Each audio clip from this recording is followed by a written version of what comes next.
Shalom, salam berkat dari kami untuk pendengar sekalian.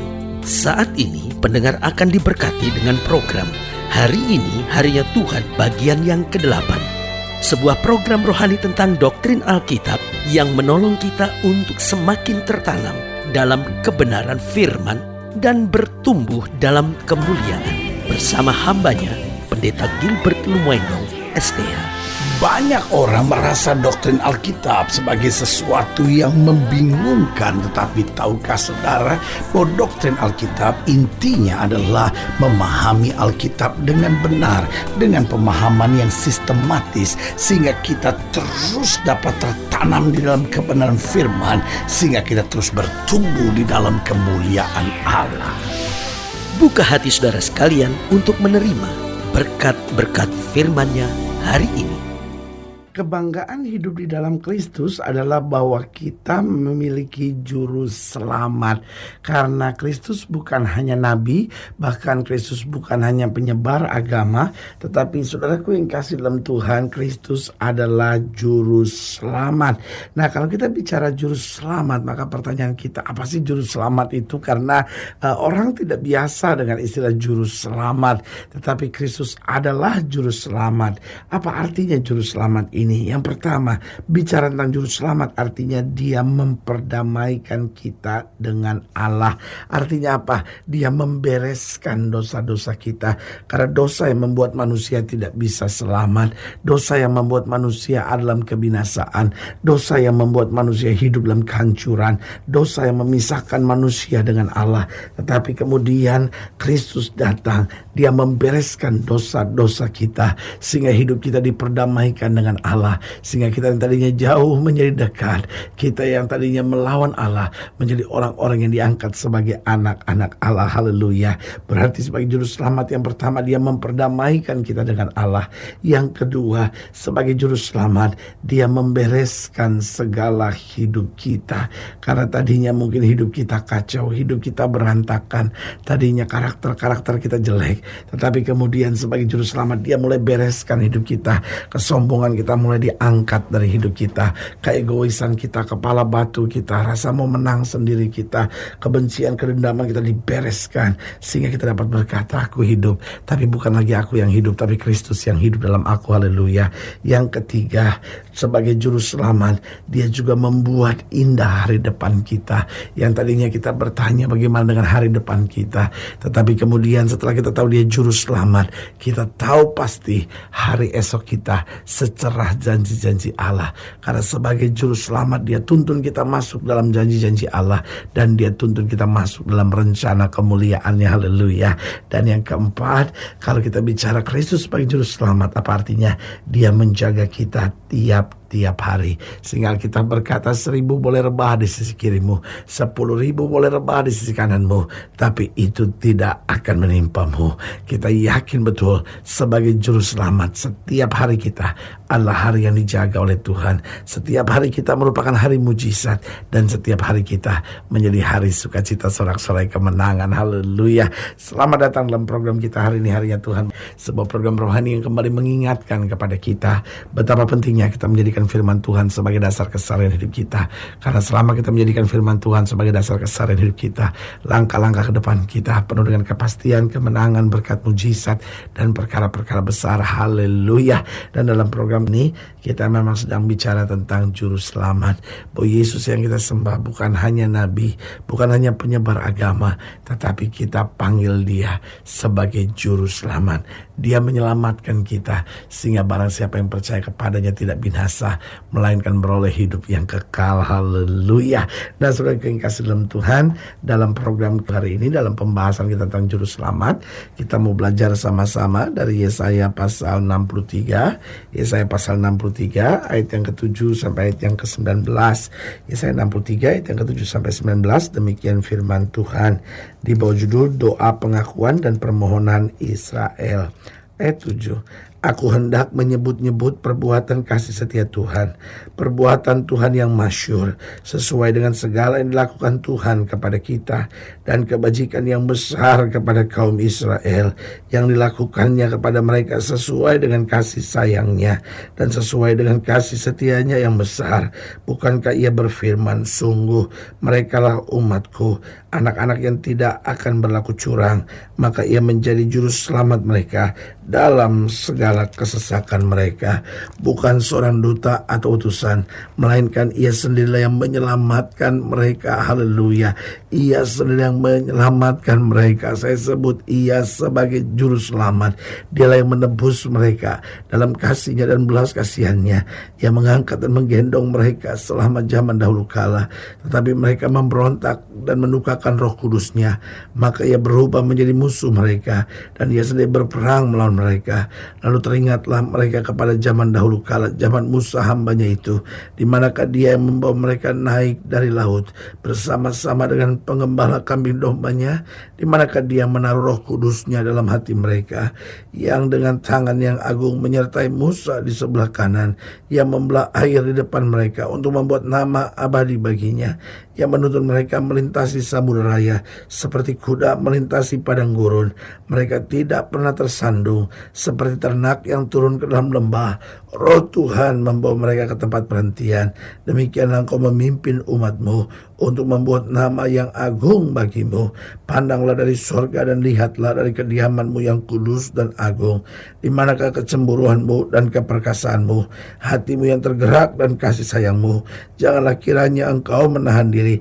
Bukankah engkau Bapa kami? Sungguh Abraham tidak tahu apa-apa tentang kami, dan Israel tidak mengenal kami. Ya Tuhan, engkau sendiri Bapa kami. Namamu ialah penebus kami sejak dahulu kala. Ya Tuhan, biarkan kami sesat dari jalanmu, dan mengapa engkau tegarkan hati kami sehingga tidak takut kepadamu. Kembalilah oleh karena hamba-hambamu, oleh karena suku-suku milik kepunyaanmu. Mengapa orang-orang fasik menghina tempat kudusmu? Para lawan kami memijak-mijak bait kudusmu.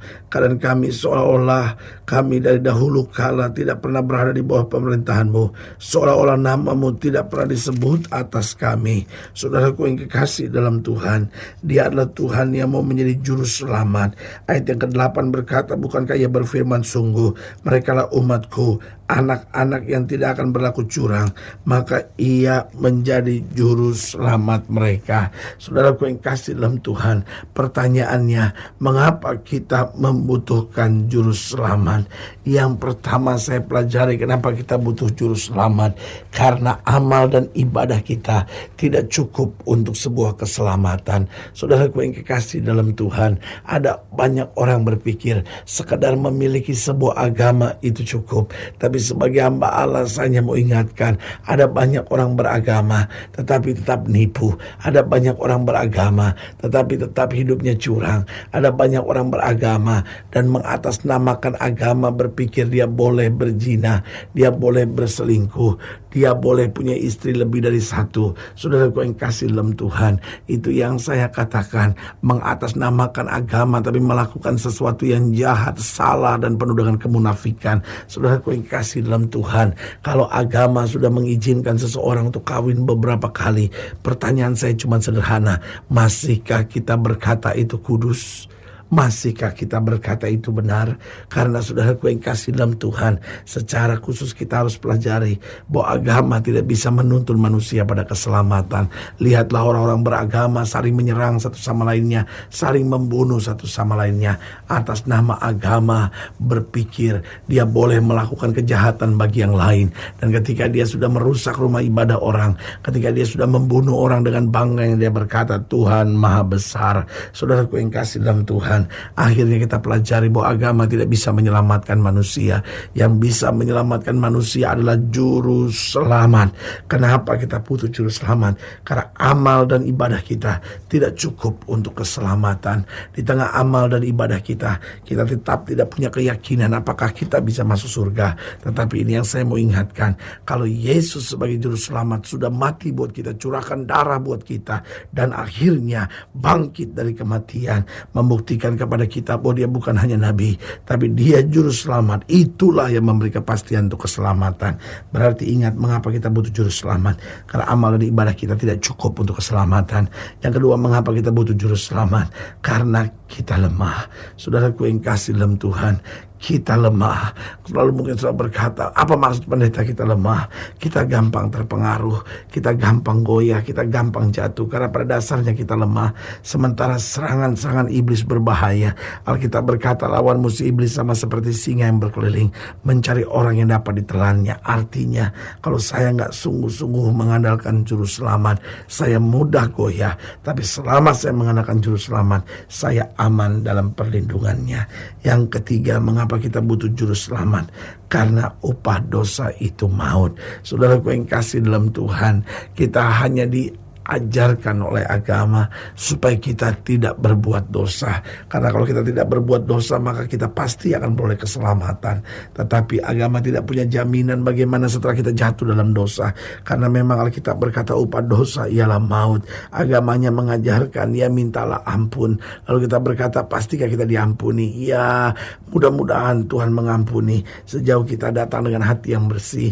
Lalu pertanyaannya, bagaimana kita mengukur hati kita bersih? Ya, kalau kita bertobat. Nah, kalau kita sudah bertobat, lalu kita minta ampun, pastikah kita diampuni? Tidak ada yang bisa memberi jaminan kecuali berkata, ya mudah-mudahan si Tuhan ampuni. Tapi hari ini saya mau beritahu, upah dosa memang maut. Yesus harus naikkan kayu salib sebagai juru selamat untuk bayar harga dosa itu. Alkitab berkata dia bayar hutang dosa kita, dia pakukan di atas kayu salib, sehingga kita yang ada dalam dia, kita menerima kelegaan, kita menerima kelepasan, kita menerima kebebasan oleh anugerah Tuhan.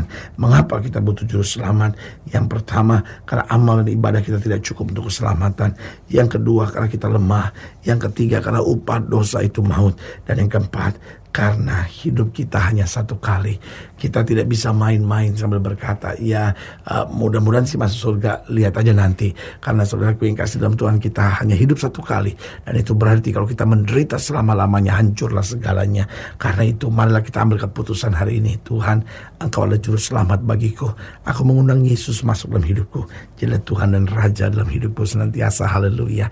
Saudaraku yang kasih dalam Tuhan, jika sering dilayani lebih jauh, hubungi kami melalui telepon, hubungi kami melalui surat, kunjungi website kami. Karena kami ada untuk membawa Bapak Ibu Saudara senantiasa lebih dekat pada Tuhan dan mengalami kasih kuasa mujizat yang luar biasa. Haleluya. Secara khusus melalui program ini saya mau berdoa buat setiap saudara yang sakit, setiap saudara yang berbeban berat. Karena saya percaya bahwa bagi Allah tidak ada perkara yang mustahil. Saudara-saudara yang didoakan secara khusus boleh taruh tangan kanan saudara di dada. Dan kita akan berdoa. Mari kita berdoa. Bapa, dalam nama Yesus, hamba doa buat yang sakit, hamba doa buat yang berbeban berat, hamba doa untuk setiap mereka yang sedang menghadapi masa-masa yang sukar. Karena hamba percaya bahwa bagi Allah tidak ada perkara yang mustahil. Bapa, hamba berdoa di dalam nama Yesus, Tuhan jamah. Yang sakit Tuhan sembuhkan, yang lemah Tuhan kuatkan, yang susah Tuhan liburkan, yang jatuh Tuhan angkat. Sehingga hari-hari kami menjadi hari-hari yang penuh kemenangan. Hamba berdoa di dalam nama Yesus, Tuhan jamah. Mereka yang taruh tangan kanannya di dada juga hamba doakan di dalam nama Yesus. Sehingga setiap kami menyadari bahwa Yesus bukan hanya Nabi, tapi Yesus adalah juru selamat buat kami. Yang menyelamatkan kami dari segala dosa, yang menyelamatkan kami dari segala kegagalan, yang menyelamatkan kami dari segala kebinasaan, yang menyelamatkan kami dari segala ketakutan dan kekhawatiran, dan menuntun kami untuk masuk dalam kemuliaan-Mu. Di dalam nama Yesus kami berdoa. Haleluya. Amin. Saudara yang kasih dalam Tuhan, kita sudah berdoa. Ingat, tidak pernah Allah lalai menepati janjinya. Ini saatnya buat kita untuk bangkit, bersemangat, bersuka cita dalam menghadapi segala perkara. Karena kita tahu Yesus hidup, Yesus berkuasa, dan selalu menyediakan yang terbaik buat anak-anaknya. Doa saya menyertai saudara. Sampai berjumpa pada program berikut, dan jangan lupa jadikan hari ini harinya Tuhan. Haleluya.